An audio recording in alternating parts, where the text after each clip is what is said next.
पवित्र ईद उल अजहा के अवसर पर आज भारतीय communist party CPIM Jamuria Ajay पश्चिम क्षेत्र समिति द्वारा जामुड़िया पुलिस स्टेशन में एक ज्ञापन सौंपा गया, जिसमें कुर्बानी के त्यौहार को शांतिपूर्ण ढंग से मनाने की मांग की गई। ज्ञापन में यह उल्लेख किया गया कि कुर्बानी मुस्लिम समुदाय के भीतर एक महत्वपूर्ण धार्मिक प्रथा है और लंबे समय से आम लोग अपनी धार्मिक मान्यताओं और आर्थिक सामर्थ्य के आधार पर गायों की कुर्बानी देते आ रहे हैं। प्रतिनिधिमंडल ने आगे कहा कि हाल ही में जारी किए गए कुछ दिशा निर्देशों ने आम जनता के बीच चिंता और भ्रम पैदा कर दिया है। प्रतिनिधियों ने प्रशासन का ध्यान पश्चिम बंगाल पशु वध नियंत्रण अधिनियम 1950 की धारा 12 के तहत धार्मिक उद्देश्य के लिए विशेष छूट देने के प्रावधान की ओर आकर्षित किया है।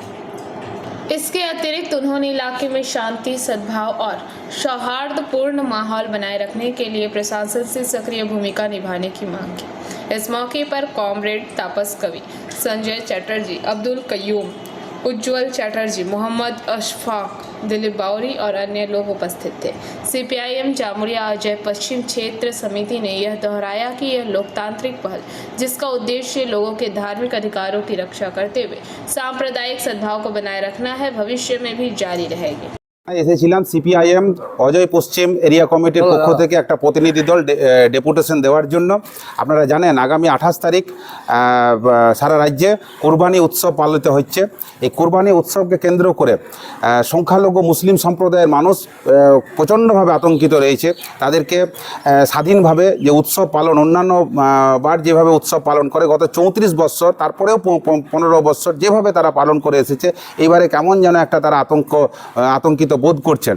সেই বিষয়ে আমরা পুলিশ প্রশাসনকে একটা দাবি জানাতে এসেছিলাম যে ওই সময় ওই সংখ্যালঘু মানুষ যেন শান্তিপূর্ণভাবে শান্তিপূর্ণ পরিবেশে তাদের উৎসব পালন করতে পারে এবং সারা পশ্চিমবঙ্গে বিশেষ করে আমাদের জামুড়িয়া থানায় যেন শান্তির পরিবেশ বজায় থাকে, সাম্প্রদায়িক সম্প্রীতি বজায় থাকে। সেই জন্য পুলিশি টহল বাড়ানোর আবেদন জানালাম। কারণ পশ্চিমবঙ্গের একটা ঐতিহ্য রয়েছে, আপনারা জানেন যে ধর্ম যার যার, উৎসব সবার। এই ঐতিহ্য গত 34 বছর থেকেই বামফ্রন্ট আমল থেকে সৃষ্টি হয়েছে এবং সেই ধারা চলতে চলতে ব্রেক হলো 11 সালের পর একটা যে সরকার পশ্চিমবঙ্গে শাসন ক্ষমতা এলো, তারা একটা নির্দিষ্ট ধর্মকে লোক দেখানি তোষণ করার জন্য অন্য একটা সম্প্রদায়ের মানুষ বিক্ষুব্ধ হয়ে উঠল।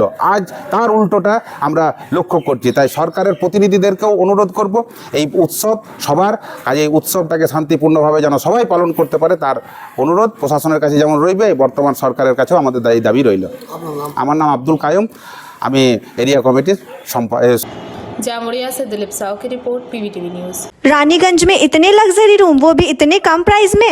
मैं बात कर रही हूँ रानीगंज के एनएसडी रोड में लोकेटेड होटल अतिथि इन के बारे में। यहाँ पे आपको फैमिली, फ्रेंड्स और कॉर्पोरेट के लिए रूम्स मिल जाएंगे, वो भी सिर्फ 1500 स्टार्टिंग प्राइस में। यहाँ पे आपको super deluxe room, Dulux room, regular room के साथ साथ प्योर वेज रेस्टोरेंट, जहाँ से आप अपने रूम तक टेस्टी फूड ऑर्डर्स कर सकते हैं। ये होटल हाइजीनिक और क्लीन होने के साथ साथ 27 हेल्पिंग फैसिलिटी भी देती है। High speed wifi, TV with fully AC interior, 24/7 room service, good ambience, clean cupboards, separate geyser facilities, clean washrooms, smoking area. अगर आपका भी प्लान है रानीगंज में स्टे करने के लिए, तो आपके लिए ये एक अच्छा ऑप्शन हो सकता है। आप यहाँ पर रूम ऑनलाइन प्लेटफॉर्म मेक माई ट्रिप से भी बुक कर सकते हैं। अगर आप मेरी वीडियो दिखाते हैं तो आपको मिलेगा एक्स्ट्रा 20% ऑफ। अतिथि इन होटल आपको रानीगंज स्टेशन से 5 मिनट वॉकिंग डिस्टेंस पे मिल जाएगा। और इन्फॉर्मेशन के लिए आप इन्हें कॉल भी कर सकते हैं। Thank you for watching.